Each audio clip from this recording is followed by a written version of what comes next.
Donner naissance depuis chez soi est un choix que font de plus en plus de parents depuis le début de la pandémie. Anecdotally, on average, it is roughly double. Le taux de naissance à domicile était d'environ 15% en Ontario et a doublé au cours de la dernière année.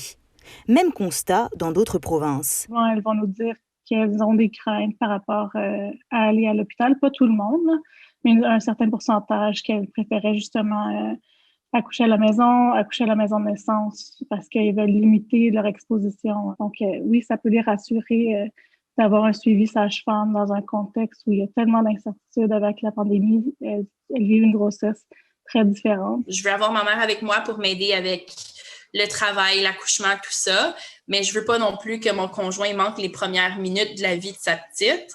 Donc, c'était un petit peu pour ça que j'avais un dilemme à résoudre vraiment. La présence d'une sage-femme dès le début du travail en rassure aussi plusieurs, surtout s'il faut être conduite à l'hôpital comme Lisa. Elle disait, si on peut pas baisser ta température à cause que tu es déshydratée, automatiquement, ils vont te considérer comme risque COVID, donc tu vas avoir encore plus de restrictions quand tu arrives à l'hôpital. Donc, première chose qu'elle avait faite, c'était me réhydrater. Après une année marquée par la COVID-19, les sages-femmes sont d'ailleurs bien rodées. On a rajouté tout l'équipement protectif. Donc, on travaille avec des masques, avec des lunettes, avec des jaquettes spéciales. Malgré la demande qui bondit, la profession est toujours en mal de reconnaissance et sous-rémunérée, selon plusieurs associations, les représentants. Midwives have to provide that from their own clinic budget. Elles doivent s'équiper grâce au budget de leur clinique ou dépenses personnelles, sans autre soutien financier, dit-elle.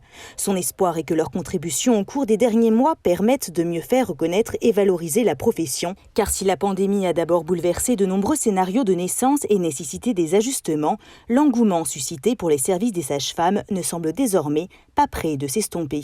Ici Camille Feyreisen, Radio-Canada, Toronto.